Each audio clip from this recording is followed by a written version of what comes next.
I know you guys are going to be super excited about this. A ton of you are fans of The Weeknd, and it's been a little while since I explained any of his songs, partially because I explained so many I needed to take a break. I was just going to get cynical and grumpy. But I'm back with an explanation of 28 by The Weeknd, as requested by Nitro SZX, Jelly, Dima Abdullah, and Reese Gordon. So yeah, let's jump into it. Let me explain.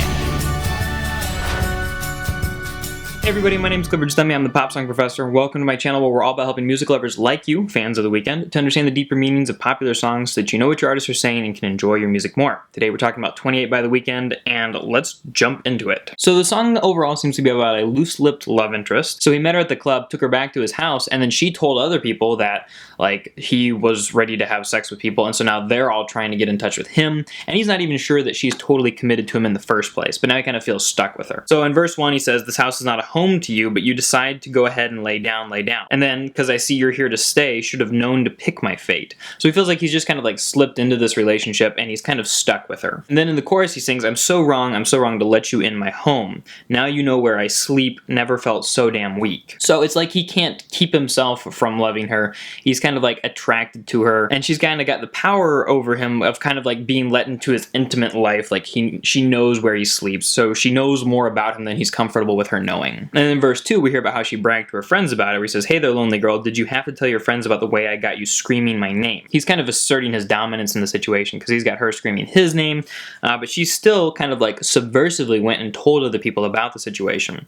He says, "Did you have to tell the world?" And now everybody else wants to have sex with him. And he feels like this was kind of a betrayal that keeps the relationship from progressing, because he says, "Girl, you could have been the one." And now he's got to change his number twice a month when you could have simply kept it on the down low. So he feels like they don't have a future because she wasn't trustworthy. He basically tells her that if he had known that like she was going to be long-term, he wouldn't have picked her up at the club, but it's really hard for him to get rid of her now.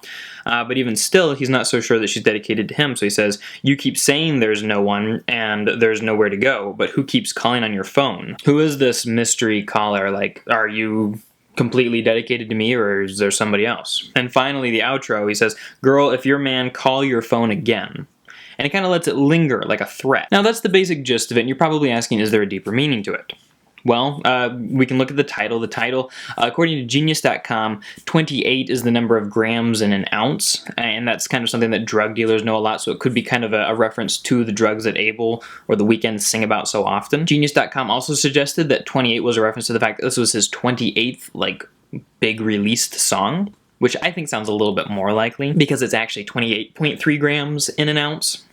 You know, I think this song is just a good example of how Abel separates himself from The Weeknd. A lot of the stuff he goes through and some of the maybe temptations he endures and the things he works with and deals with, he will kind of experience that as The Weeknd in his music and kind of work through it there. In The Hills and in Kissland, which I'm about to explain, get ready for that, there's always kind of like this but to everything that he talks about, where it's like so great, where he just enjoys all of the hedonism and the drugs and the sex and the rock and roll and whatever. And in this song there's not really that, but it's not so great.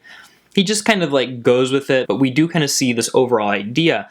You know, he's kind of sad that he just picked up this random girl because now he's stuck with her, and so like there's that impractical bad side of it. And he's definitely come across a consequence of that lifestyle. I don't know if he's necessarily trying to say something about the lifestyle because of that, but at least he's not unaware of the consequences and the difficulties of the lifestyle that The Weeknd is choosing.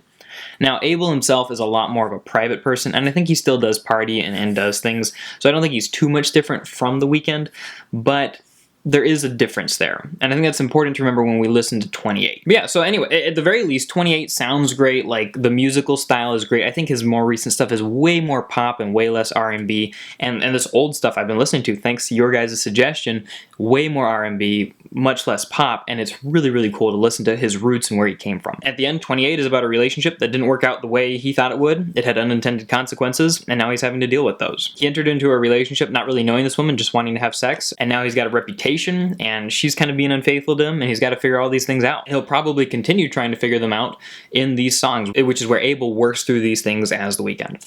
In any case, thanks so much for watching this video. Hopefully you have a better understanding of 28 by The Weeknd. If that's something that you're excited about, don't forget to subscribe to this channel, check out more videos on this channel, and leave a comment below of a song you'd like to hear me explain. If you're a fan of The Weeknd, let me know. Cool. Thanks so much for watching, everybody. Have a great day.